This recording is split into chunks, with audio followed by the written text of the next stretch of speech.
The kitchen is a space we use every single day, so of course, a little mess while cooking is totally normal.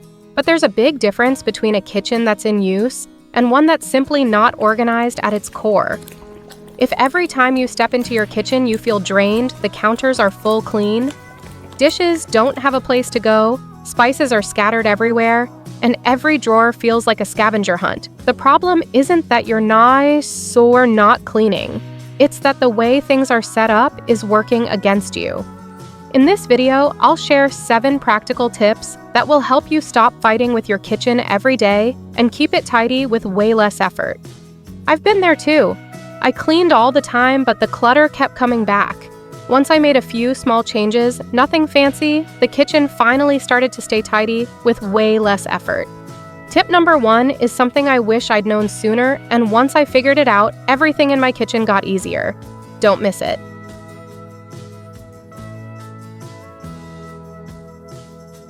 Let's begin with something subtle, but surprisingly powerful.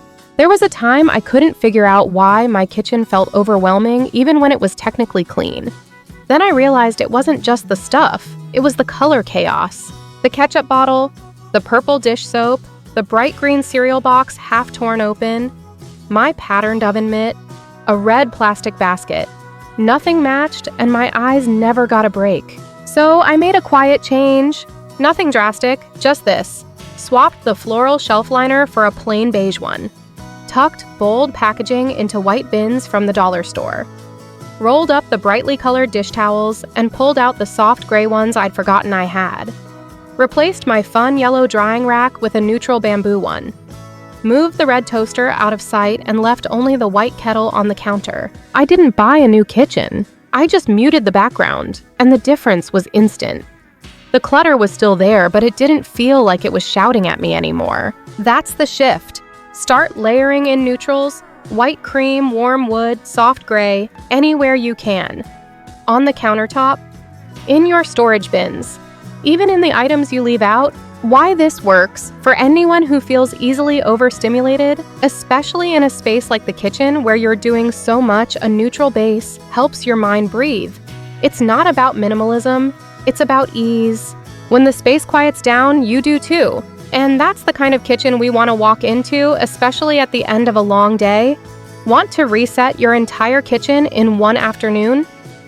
In the next video, I'll walk you through a full kitchen cleanout in just 3 hours, room by room, step by step. No overwhelm, no perfection, just real progress you can actually feel. Don't miss it.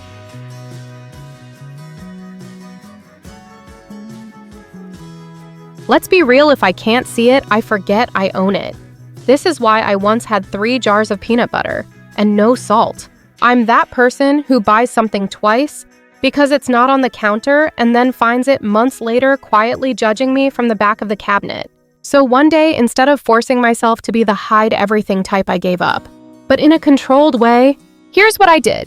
I put the olive oil, garlic, and soy sauce on a little tray next to the stove, not shoved into a cabinet where they'll leak on the lazy Susan. The coffee stuff one corner, 1 mug scoop sugar tin, all out in the open, but sitting in a nice thrifted tray so it looks intentional, not chaotic. Even my vitamins live in a small wooden box on the counter now. I used to miss doses all the time when I tried keeping them away. Now I see them, I take them. Wild. It's like this, I didn't stop being me. I just gave the visual version of me a better system. You don't need to hide everything to feel organized. You just need to decide what gets to stay visible and give it a proper little stage to sit on.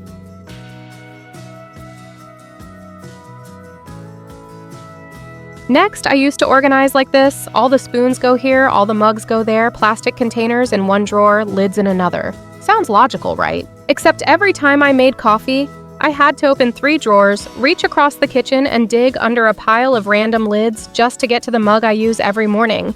It made no sense. So I changed my approach. Now I don't organize by category, I organize by how I move in the kitchen. I have a coffee zone, 1 shelf with mugs, coffee beans, filters, sugar, and a scoop all in one place. A cooking zone, oil, salt tongs, pot holders right next to the stove, and a small grab-and-go zone, lunch boxes, snack bags, clean containers all near the fridge where I prep in the mornings. It's not about making the kitchen look perfect, It's about making it make sense. Because let's face it, we're not standing still alphabetizing spices. We're half awake holding a toddler looking for where we put the soy sauce. Systems should help you live, not slow you down. Try this pick one routine, maybe your morning coffee or packing lunch, and give it its own home base. Put everything you touch for that one task within reach of each other.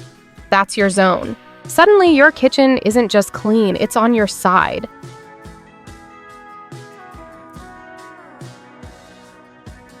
Next, you know that moment when you're holding a hot pan in one hand, trying to find the oven mitt with the other while somehow your elbow knocks over the olive oil? That was me for years. Until I realized, my kitchen isn't too small. I just wasn't using up. Horizontal space, always full. Vertical space, untouched real estate. So I started hanging things. Hooks on the side of the cabinet for pot holders, a magnetic strip for knives, a wire basket hanging inside the cabinet door for wraps and foil. Even those little peel and stick bins became my best friends. I put one on the inside of the sink cabinet just for sponges and dish soap. No more bottles sliding around. I even added a narrow rod under the top shelf to hang cups. It made me feel like a cafe owner, minus the stress. It's not about adding more. It's about lifting things off your surfaces. Less clutter on the counter equals more room to move, equals less sighing mid-dinner prep. So if your kitchen feels tight, look up. Look inside cabinet doors. Look behind. The space is probably there, it's just vertical.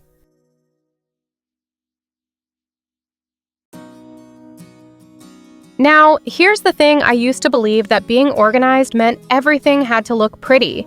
Matching labels, baskets in neutral tones, pantry shelves that could be on a magazine cover. And then I had a Tuesday. You know the one, where I had 5 minutes to make lunch, couldn't find the lid to the snack container, and nearly cried over a bag of granola. That's when I stopped trying to organize and just gave everything a bin. Not a fancy bin, not a labeled bin, just a container. One for snacks, one for clean food containers, one where I can toss all the random kid stuff I find between couch cushions. And that's it. The rule is simple: if it belongs to that general vibe, it goes in the bin. No stacking, no folding, no stress. Is it Instagram worthy? Nope. Does it save me 20 minutes a day and a mild emotional breakdown at 7 a.m.? Absolutely. Organized doesn't have to mean beautiful. It just has to mean you can find what you need without yelling into the void. So if you've been holding out because your bins don't match, trust me, the bin doesn't care, and neither should you.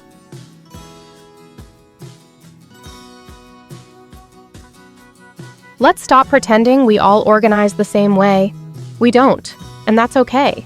Some people love labeled bins and neatly folded towels. Others just need a space to toss things and not think about it again until next week. The fix: everyone gets their own zone. Whether it's your housemate, your sibling, or your inner chaotic self on Mondays, designate a space for each style to exist. One shelf, one drawer, one basket, whatever fits. Let each person or version of you own their mess and manage it their way. You like it tidy. Keep your area that way. You prefer creative chaos. You do you, but only in your zone. Why this works: it creates boundaries without battles. You stop cleaning up after someone else's brain, and you stop resenting how different people don't think like you. No lectures, no compromise fights. Just a small system that says, "This is mine. That's yours," clear and kind. Because peace at home isn't about everyone being the same. It's about giving space for difference without letting it take over.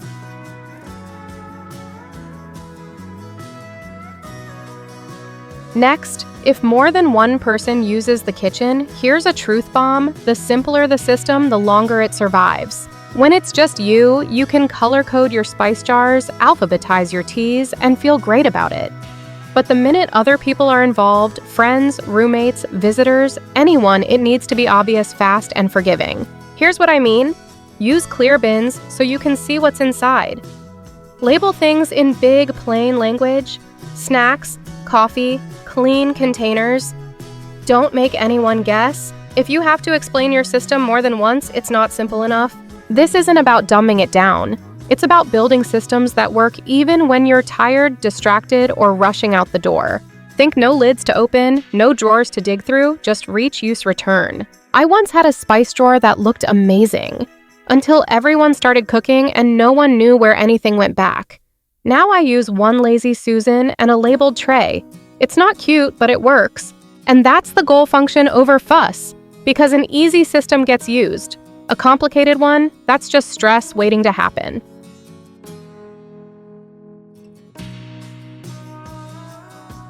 Do I still have paprika, or did I just dream that? Here's a tiny trick that saves me every week. I taped a simple handwritten list of our most used kitchen stuff right inside the cupboard door. Not a spreadsheet, not a fancy app, just a piece of paper and a pen. It lists the basics: cooking oils, salt, pepper, garlic powder, rice, pasta, oats, tea bags, coffee, peanut butter, foil cling wrap, zip bags. Every time I reach for something and notice it's running low, I scribble a dot next to it.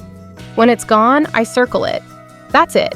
Then when I'm heading to the store, I just open that cupboard, glance at the list, and I know exactly what to grab without checking 5 drawers and opening every container like a detective. Why it works? Because remembering everything in your head is a full-time job, and you've already got enough of those. This little paper, it's not pretty, but it saves time, avoids duplicates, and makes restocking way less annoying.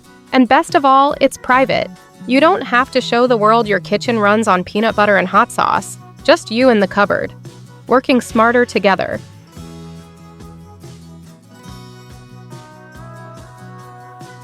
Tip 9, here's how the chaos usually starts.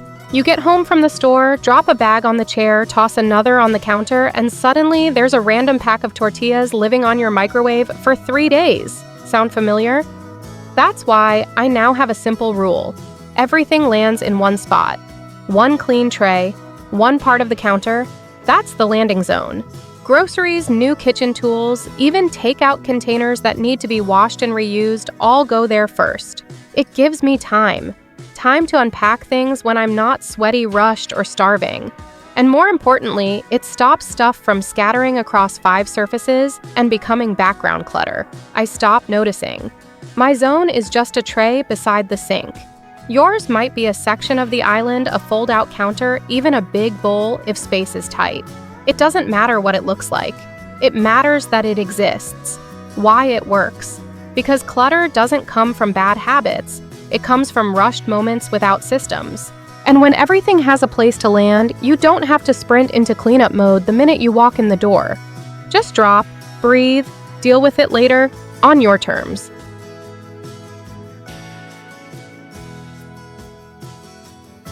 Final, not everything in your kitchen knows where it belongs. That random tool you bought from a late-night ad.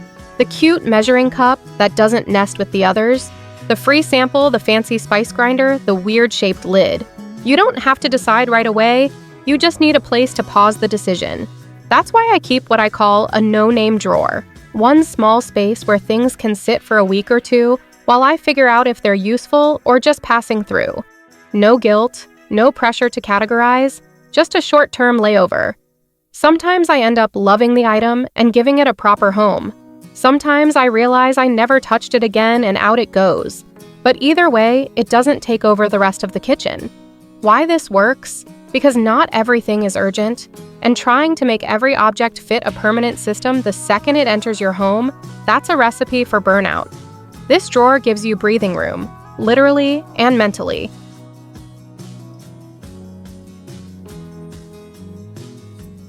If your kitchen feels a little out of control, that doesn't mean you are.